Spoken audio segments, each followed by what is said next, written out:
नमो नमः विद्यार्थियों। इस वीडियो में हम करेंगे पाठ 8 कक्षा 8वीं संस्कृत पाठ्य पुस्तक गुरुकुल का पाठ 8 है हमारा प्रथम कूप। सारे वीडियोस की तरह इसमें हम सबसे पहले हिंदी अनुवाद करेंगे। तो शुरू करते हैं अपना हम चैप्टर। एकस्मिन् लघुराज्ये एकः जलपूर्ण सरोवर आसीत्। एकस्मिन् मतलब होता है एक बार लघु राज्य मतलब एक छोटे से राज्य में। एकस्मिन् लघु राज्य एक बार एक छोटे से राज्य में जलपूर्ण मतलब जल से भरा हुआ सरोवर आसीत् था। एक बार एक छोटे से राज्य में जल से भरा हुआ सरोवर था। एकदा ग्रीष्मतो वृष्टि न भवत। एक बार ग्रीष्मतो मतलब गर्मियों के मौसम में, एक बार गर्मियों के मौसम में वृष्टि मतलब बारिश न भवत नहीं हुई। एक बार गर्मियों के मौसम में वहां बारिश नहीं हुई। ते सर्वे नहीं, यहाँ पे सरोवर सूक्ष जातः मतलब सरोवर सूक्ष्म मतलब सूखा पड़ना, सरोवर सूखा पड़ गया। प्रजाजना अति दुखित आसन, प्रजाजन बहुत दुखी हुई। ते सर्वे रागे सकाश गता, वे सब राजा के पास गए। सर्वप्रथम कृषा अवदन राजन, सबसे पहले कृषा मतलब फार्मर यानी किसान, सबसे पहले किसान बोला राजन मतलब राजा। दीर्घ काले यातव वृष्टि न भवत, दीर्घ काले मतलब बहुत समय से हमारे यहाँ वर्षा नहीं हुई है। अस्माक क्षेत्राणि सूक्ष्मानि जातानि, अस्माक मतलब हमारे, क्षेत्राणि मतलब खेत, हमारे खेत सूक्ष्मानि यहाँ पे पढ़ा था ना हमने, सूक्ष्म पे सूखे पड़ गए हैं, हमारे खेत भी सूखे पड़ गए हैं।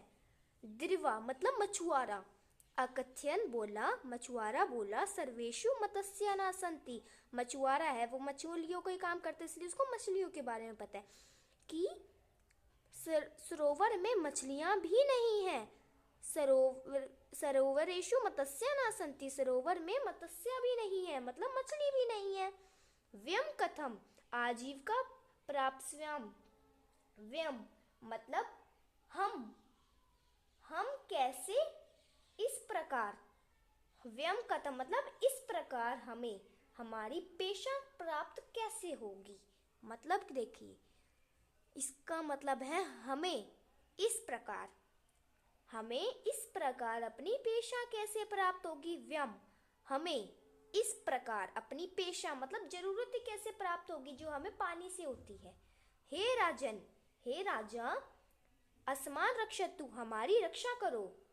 जलस्य अन्वेषम राजा सर्वेषु दिक्षु चतुर्सेनापतिन प्रक्षते, जल को ढूंढने के लिए, जल अन्वेषण मतलब ढूंढने के लिए, जल को ढूंढने के लिए राजा ने सर्वाशु मतलब होता है सेनापति, राजा ने 4 अपने सेनापति भेजे।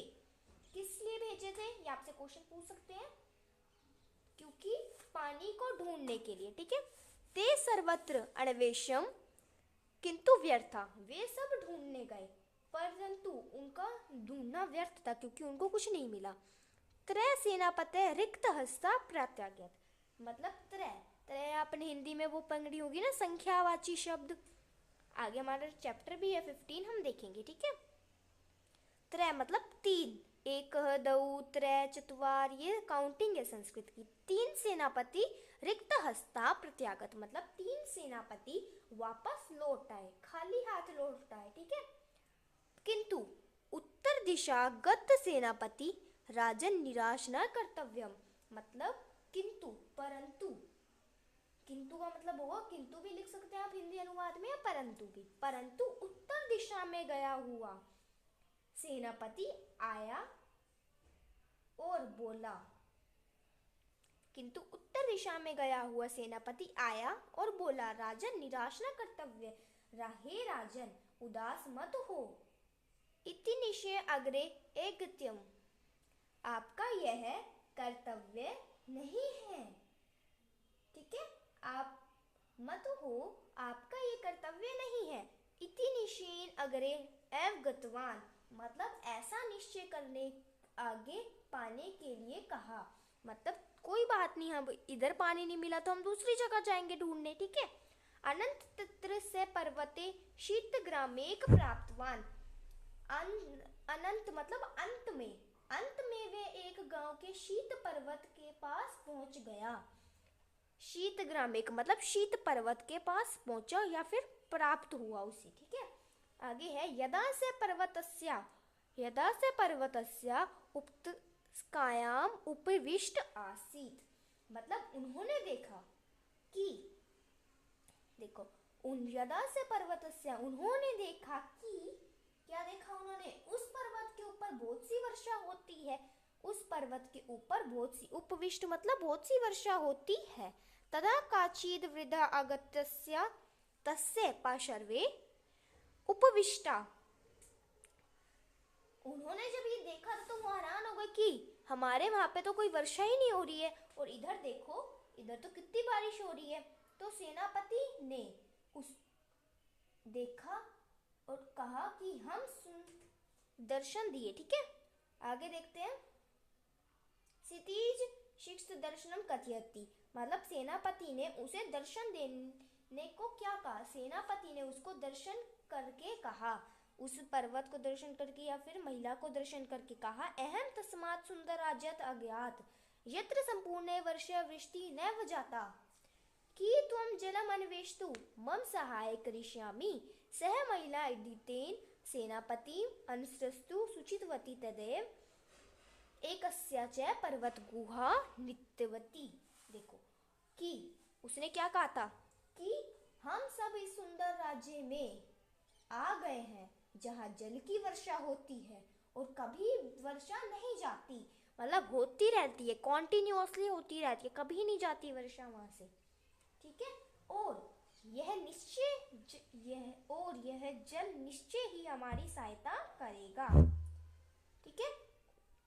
उस सेनापति की बात सुनकर एक महिला सूचित करती है कि यह तो पर्वत से गूंज कर जाता है, ठीक है। स अवदत मतलब वह बोली, अस्माक देशे, क्या बोली वह, अस्माक देशे अपि जल नास्ति।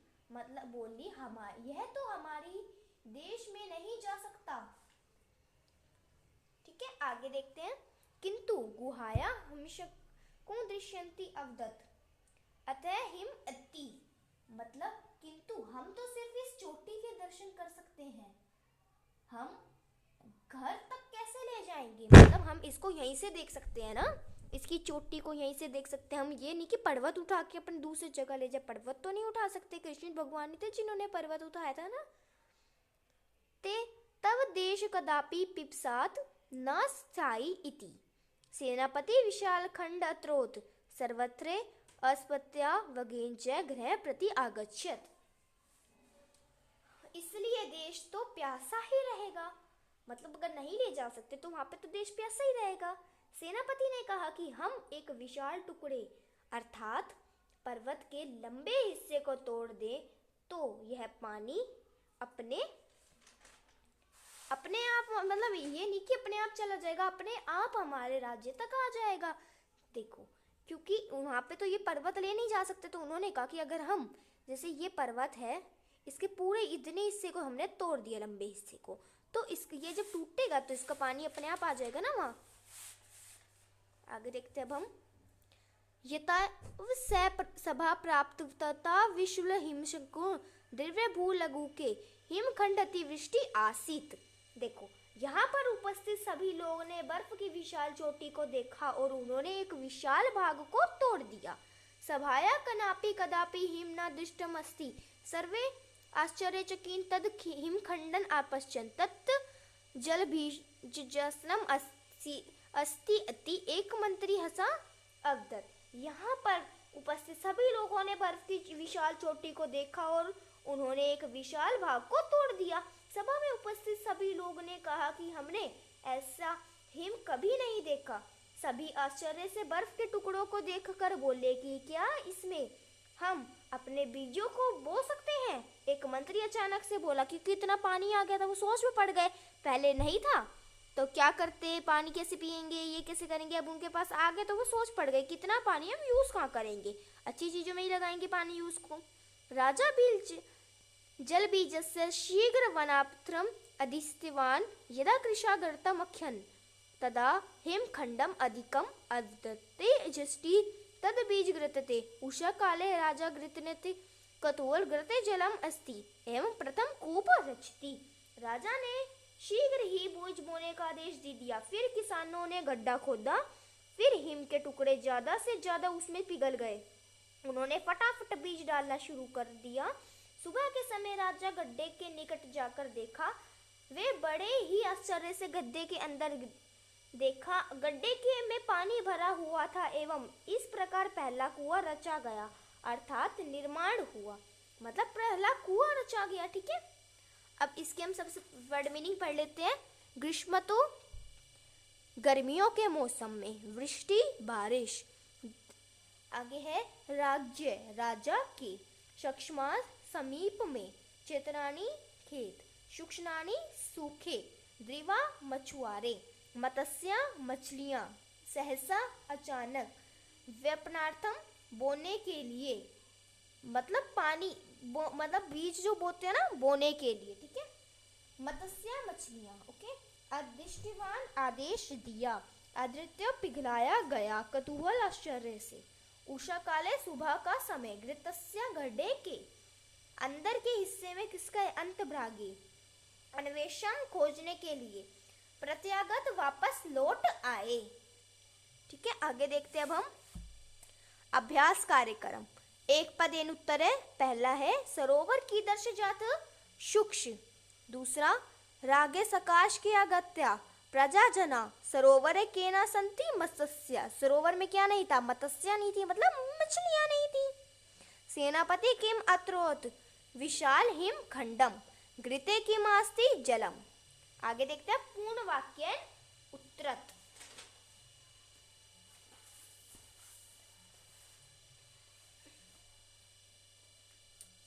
कृषा राज्यान किम अवदन, राजन दीर्घ काले यात वृष्टि न भवतस्माक क्षेत्राणि सूक्ष्मानि जातानि, जलस्य अन्वेषम राजा किम अकरोत्, राजा सर्वेषु दिक्षु चतुर सेनापतीन अप्रेषत, सेनापति सहायताया क्या अकरोत्, सेनापति सहायता कचित वृद्धि अकरोत्।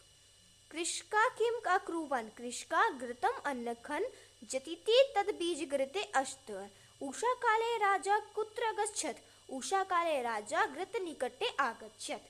ठीक है, और एक बार इसका आप हिंदी अनुवाद देखना चाहते हैं चैप्टर 8 का तो आप देख सकते हैं, स्क्रीनशॉट भी ले सकते हैं।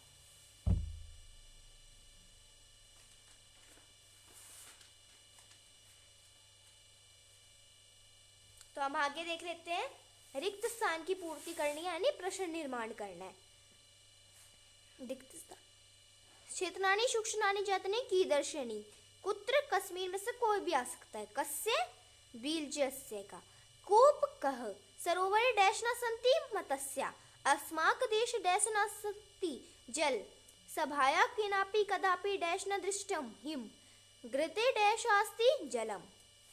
पद परिचय, एक सप्तमी, जैसे यहाँ कोमा लगा रखा था, मतलब एक वचन नीचे आएगा, बहुवचन ऐसे नीचे। ओके, एक सप्तमी एक वचन पुल्लिंग, दृष्टमतु सप्तमी एक वचन स्त्रीलिंग, अस्माद द्वितीया बहुवचन पुल्लिंग, दिशा सप्तमी बहुवचन स्त्रीलिंग, अस्माद षष्ठी बहुवचन पुल्लिंग, गुहा सप्तमी एक वचन स्त्रीलिंग, हिम द्वितीया एक वचन नपुंसकलिंग, वृद्धा प्रथम एक वचन स्त्रीलिंग, सर्व प्रथम बहुवचन पुल्लिंग। ठीक है, आगे देखते हैं,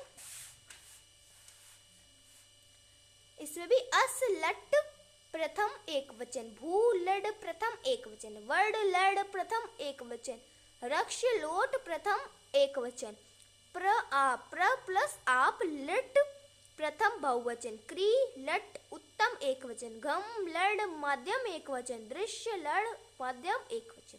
तो जैसे मैंने जहां भी कहीं कोमा लगा रखे, मतलब ये जो वर्ड है नीचे वही आएगा। ठीक है, मिलान करना है इसमें, सर्वेषु दीक्षास्तु सूक्ष्माणि क्षेत्राणि, दिवा मत्स्या, विशालम खंडम, द्रिवतम हिमम। तो ये था हमारा चैप्टर नंबर 8 प्रथम कूप। नेक्स्ट वीडियो में हम नेक्स्ट चैप्टर के साथ मिलते हैं। तो thank you all of you.